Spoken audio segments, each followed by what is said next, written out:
This is not a ghost story. This is American history. And it happened more than once. My name is Joy Rocks. Welcome to Buried States, where we dig up the American stories that got buried on purpose. Today we're going to Centralia, Pennsylvania, a real American town, a real American community of over 1,000 people, and a real American disaster that the government desperately did not want you to think too hard about.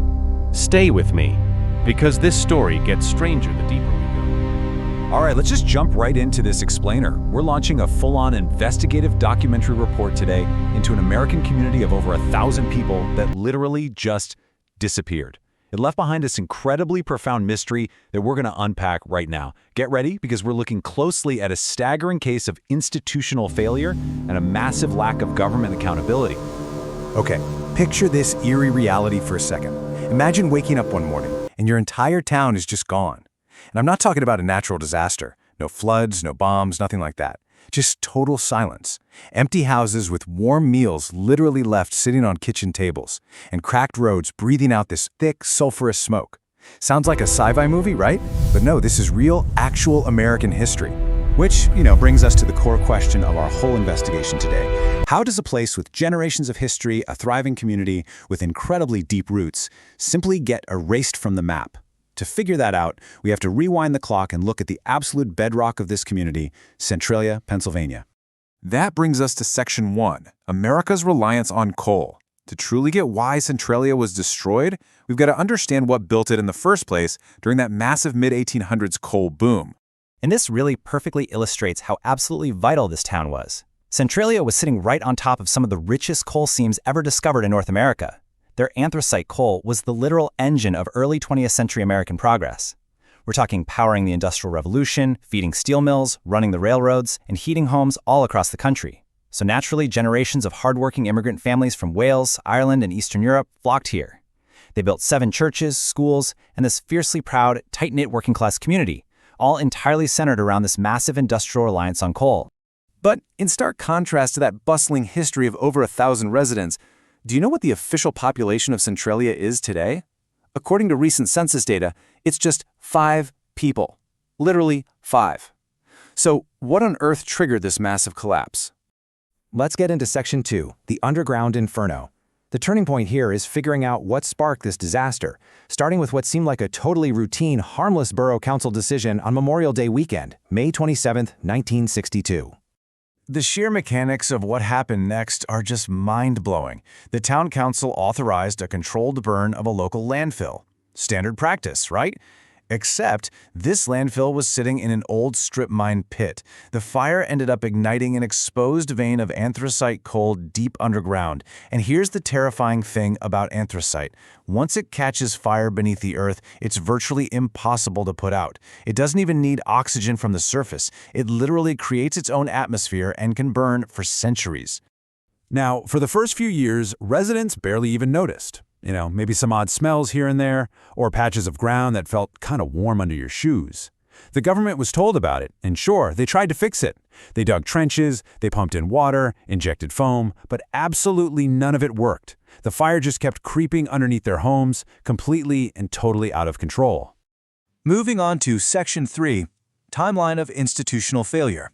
This is where we see a truly staggering case study of government inaction and zero accountability. Take a close look at this massive 19-year gap right here between 1962 and 1981. For almost 2 decades, the people actually living there were kept totally in the dark. They were basically told, hey, it's being handled, don't worry about it, while a literal inferno was growing right beneath their floorboards. It actually took a horrifying national news event to finally force any real action from the institutions in charge. The contrast here is honestly chilling. It points to a deliberate failure to communicate the true, lethal danger to these families. While the official statements kept downplaying the threat, the grim reality underground was that this fire was carving out huge, expanding voids in the earth and seeping lethal levels of carbon monoxide directly into the town above. And that lethal danger? Well, it became entirely undeniable on Valentine's Day in 1981. Picture this, a 12-year-old boy named Todd Domboski is just walking through his grandmother's backyard. Suddenly, a 4-foot-wide sinkhole opens up right beneath his feet. He plummets into the superheated underground void. His cousin miraculously managed to pull him out just in time. But the temperature at the bottom of that hole? It clocked in at over 350 degrees Fahrenheit. Let that sink in. This horrifying near miss really forces us to ask some tough questions. Why did it take a kid almost incinerating alive in his own backyard for federal institutions to finally step up? And, maybe more importantly, at what point during those long 19 years did the government silently realize this fire was actually unsolvable? Which brings us to Section 4, the people left behind. Let's look at the government's ultimate solution to this crisis and the absolutely devastating human cost it carried. So by 1983, the town is making national headlines, and Congress finally throws some money at the problem, $42 million to be exact. But here's the catch. That money wasn't to put the fire out. Nope. It was purely to voluntarily relocate the residents. They basically paid fair market value to buy out the homes and ship people off to nearby communities. But what happens when people flat out refuse to leave the only home they've ever known? Well, in 1992, the state government shifted gears entirely.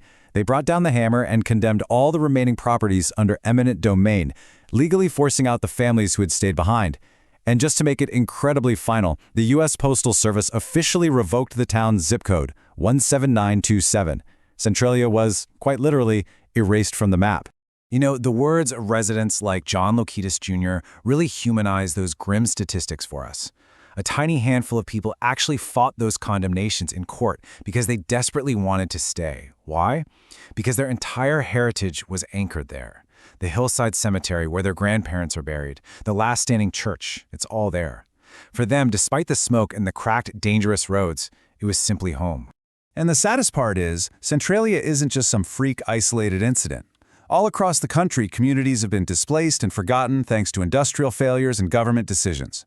Just look at Pitcher, Oklahoma, totally abandoned because of toxic lead and zinc mining contamination. Or Cahaba, Alabama, a thriving former state capital completely surrendered to the woods after repeated river flooding and, you guessed it, shifting political priorities. But the absolute darkest irony of this whole institutional failure, after 60 years, tens of millions of taxpayer dollars spent, and the forced displacement of an entire working-class community, the underlying problem was never actually fixed. That fire is still burning today, right now, underneath those empty streets, chewing through millions of tons of coal and poisoning the environment. So, as we wrap up this explainer, I really want to leave you with this provocative thought. When a government just paves over its failures and legally erases a physical place from the map, what exactly is owed to the people who are left carrying that history forever? Thanks for exploring this buried piece of history with me today. It's a stark reminder